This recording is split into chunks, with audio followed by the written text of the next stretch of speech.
કરોડપતિ બનવા કરતાં ઘણા બધા વર્ષો સુધી કરોડપતિ બની રહેવું આ બહુ જ અઘરી વાત છે. જેમ્સ બેલામિન નામનો એક વ્યક્તિ હોય છે, પોતાની કાર લઈને રોડ ઉપરથી નીકળતું હોય. એક જ્વેલરી શોપ આવે, પોતાના આસિસ્ટન્ટને કહે જ્વેલરી શોપમાંથી 1000 સોનાના સિક્કા લઈને આવો. ત્યાંથી જે વ્યક્તિ પોતાના ફ્રેન્ડને ફોન કરે કે આજે મારી યોટમાં આપણે દરિયામાં જઈએ.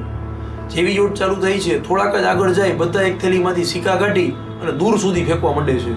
એવું સમજો કે કોનો સિક્કો દૂર જાય આવી કોમ્પિટિશન કરવા માંડે છે. આ બધી વસ્તુથી એ વ્યક્તિ એ સાબિત કરવા માંગતો હતો આઈ એમ સો રીચ, મારા માટે પથ્થર ફેંકવો કે સોનાના સિક્કા ફેંકવો બે વસ્તુ સેમ જ છે. એ જ વ્યક્તિ ક્લબમાં જાય છે, એનાથી ભૂલથી એક લેમ્પ તૂટી જાય છે. વેઇટર એની પાસે આવે છે, $5 પેનલ્ટી માગે છે. એ વ્યક્તિ $500 આપે છે અને વેઇટરને કહે છે કે આગલા 100 લેમ્પ તૂટે ત્યાં સુધી મારી પાસેથી પેનલ્ટી ન માગતો, ગેટ આઉટ. તમને શું લાગે છે આ વ્યક્તિ કેટલા સમય સુધી કન્ટિન્યુઅસ પૈસાદાર રહી શક્યો હશે? માત્ર 4 જ વર્ષમાં એ વ્યક્તિ દેવાદાર બની ગઈ છે. મોરલ ઓફ ધ સ્ટોરી, સૌથી પહેલા તો આ સ્ટોરી નથી, આ ટ્રુ ઇવેન્ટ છે. તમે પૈસાદાર બનો છો ત્યારે તમારી કેટલી હોશિયારી છે એ મહત્વનું નથી, પરંતુ એક વખત તમે પૈસાદાર બન્યા પછી તમારું વર્તન કેવું છે એ સૌથી વધારે મહત્વનું છે. આપણે જેટલો પ્રયત્ન પૈસાદાર બનવામાં કરી છીએ ને એના કરતાં પણ બહુ વધારે પ્રયત્નની જરૂર છે પૈસાદાર કન્ટિન્યુઅસ બની રહેવા માટે.